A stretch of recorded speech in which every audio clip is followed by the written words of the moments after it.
Tezkor xabar: Pokiston Hindiston bilan urush muqarrarligini e'lon qildi. Yangi urush boshlanish arafasida. Azizlar, ushbu xabar boshqa yurtdoshlarimizga ham yetib borish uchun video ostiga bir dona like bosishni unutmang.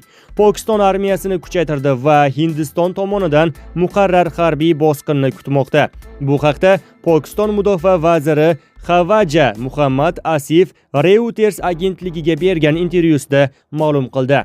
Biz kuchlarimizni oshirdik, chunki Hindiston bosqini muqarrar bo'lib qoldi. Bunday vaziyatda strategik qarorlar qabul qilish zarur edi va ular qabul qilindi, deydi Asif. Vazir Hindistonning so'nggi bayonotlari tobora tajovuzkor bo'lib borayotganini ta'kidladi. U Pokiston armiyasi Hindistondan hujum xavfi yuqori ekani haqida hukumatni allaqachon ogohlantirganini aytdi. Biroq Asif Hindiston bosqinining muqarrarligini ko'rsatuvchi aniq sabablarni ochiqlashdan bosh tortdi. Vazirning ta'kidlashicha, yuqori jangovar shay holatda bo'lgan Pokiston davlatning mavjudligiga tahdid yuzaga kelgan taqdirda yadro qurolidan foydalanish imkoniyatini ko'rib chiqmoqda. Biz Fors ko'rfazi va Xitoydagi do'stlarimizga vaziyat haqida xabar berdik. Shuningdek, Buyuk Britaniya, AQSh va boshqa davlatlarni ham xabardor qildik, deydi aniqlik kiritdi Asif. Uning so'zlariga ko'ra, Fors ko'rfazidagi ba'zi davlatlar mojaroning har ikki tomoni bilan muzokaralarni allaqachon boshlagan. Biroq mazkur davlatlar nomini ochiqlanmagan. Buguncha Pokiston temir yo'l vaziri Hanif Abbosiy ham keskin nutq so'zlab, Hindistonga yadroviy qasos bilan tahdid qilgandi. U Pokistonda 130 ta yadroviy kallaklari mavjudligi, ular faqat Hindiston uchun mo'ljallanganini qayd etgan. Bizning yadro qurolimiz xo'ja ko'rsinga emas. Uning joylashuvi butun mamlakat bo'ylab tarqalgan va u darhol qo'llanishga tayyor. Barcha ballistik raketalar Hindistonga qaratilgan, degan Abbosiy.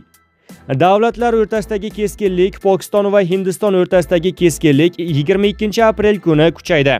Sababi bir guruh terrorchilar bahsli Jammu va Kashmir hududida tinch aholi va sayyohlarga qarata o't ochdi. Hujum oqibatida 30 ga yaqin odam halok bo'ldi. Hindiston hujumni Pokiston bilan bog'ladi.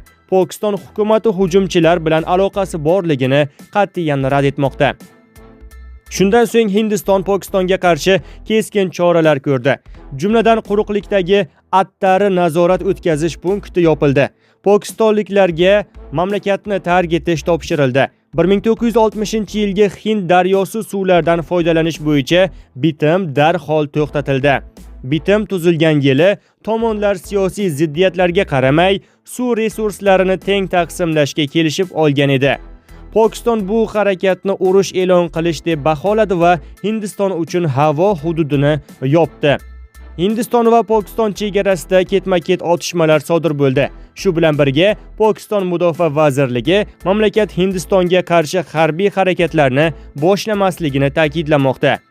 Dunyo ikki yadroviy davlat Hindiston va Pokiston o'rtasidagi qarama-qarshilik kuchayib borayotganidan xavotirga tushishi kerak, deydi Pokiston mudofaa vaziri Xavaja Asif.